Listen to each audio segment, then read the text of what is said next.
Hello and welcome back to our revision series on early Elizabethan England, with our focus on key topic 2, challenges to Elizabeth at home and abroad from 1569 to 1588. Today's episode is going to focus on part 3, which is the outbreak of war with Spain between 1585 and 1588.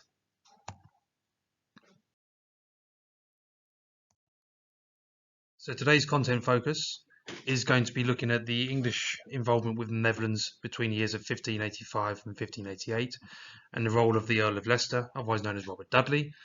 We're also going to be looking at Sir Francis Drake and the raid on Cadiz, otherwise known as the singeing of the King of Spain's beard.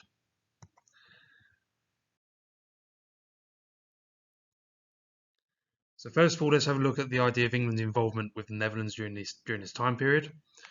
So after the signing of the Treaty of Joinville, which we looked at in the previous episode, Elizabeth could not avoid direct involvement in the Netherlands with regards to the issues that they had between the Protestant rebels and the Spanish overlords.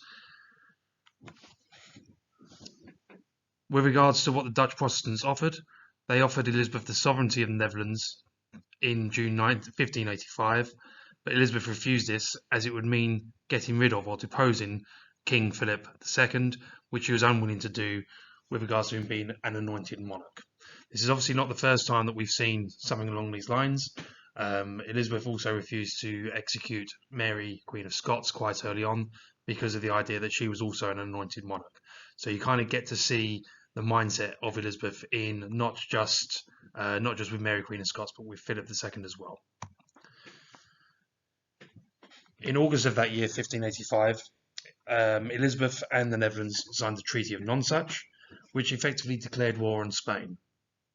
It showed Elizabeth siding with the Protestant rebels within the Netherlands, and as part of the treaty, Elizabeth agreed to finance an army of 7,400 troops who would work with the rebels' government. Robert Dudley, the Earl of Leicester, was sent as commander to the Netherlands to oversee the campaign.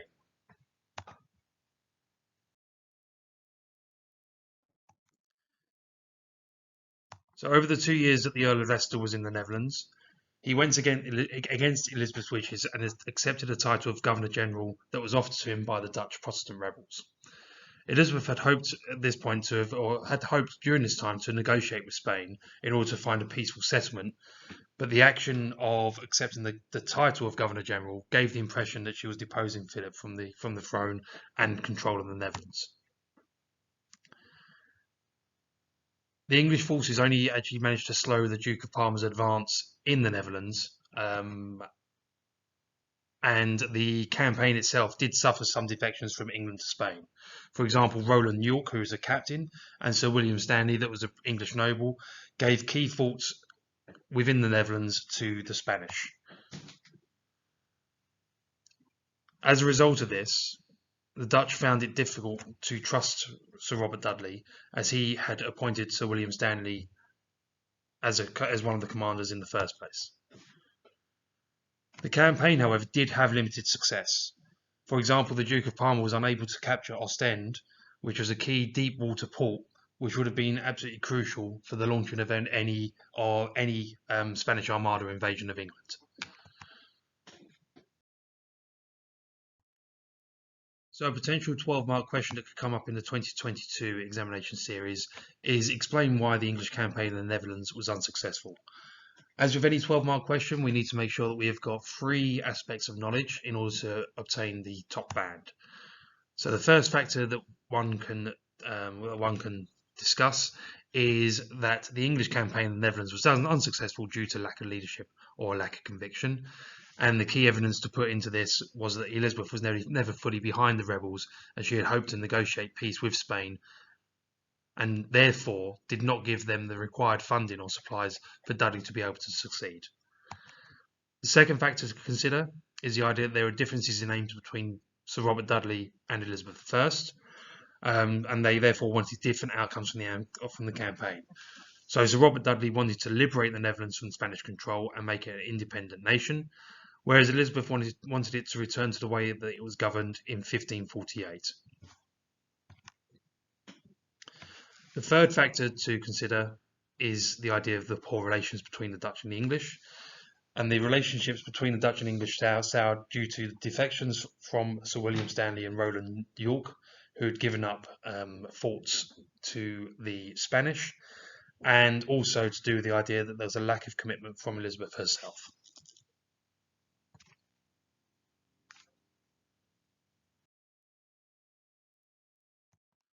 The last thing to consider in this topic is Sir Francis Drake and his raid on Cadiz. Now, Sir Francis Drake comes up in two key topics within early Elizabethan England. So there may well be a question just on Drake's raid on Cadiz, or kind of like an overarching question with regards to his success or significance in a number of areas. But with a focus on Cadiz, Elizabeth I ordered Sir Francis Drake to attack the Spanish army in the port of Cadiz in March 1587. With this raid, Drake managed to destroy quite a number of ships over a 3-day period, so it was somewhere numbering 30, and this was in the April of 1587, and also destroyed a great deal of Spanish supplies, particularly with regards to barrels. So when we look at part 4 on the Spanish Armada, the destruction of the barrels in Cadiz does have a direct impact on the failure of the Spanish Armada in 1588. This raid was known as a singeing of the King of Spain's beard, with regards to the amount of firepower and with regards to how close the raid on Cadiz was to Philip II. And as a result of the raid on Cadiz, Spain had to pause building the Armada in order to defend itself from Drake, not just in Cadiz, but also on the raids that he partook in Spanish colonies in the New World.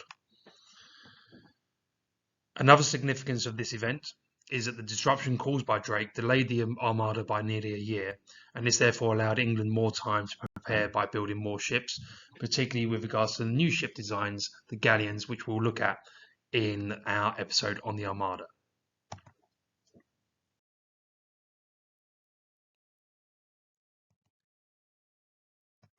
So in summary, Elizabeth promised to help the Dutch rebels by signing the Treaty of Nonsuch in 1585. However, England's intervention in the Netherlands was not successful. Robert Dudley made little progress as he did not have the men or resources that were provided by Elizabeth. And Elizabeth sent Sir Francis Drake to raid Spain's New World settlements. And the raid on Cadiz delayed the launching of the Spanish Armada by a year. This therefore concludes this episode on Key Topic 2.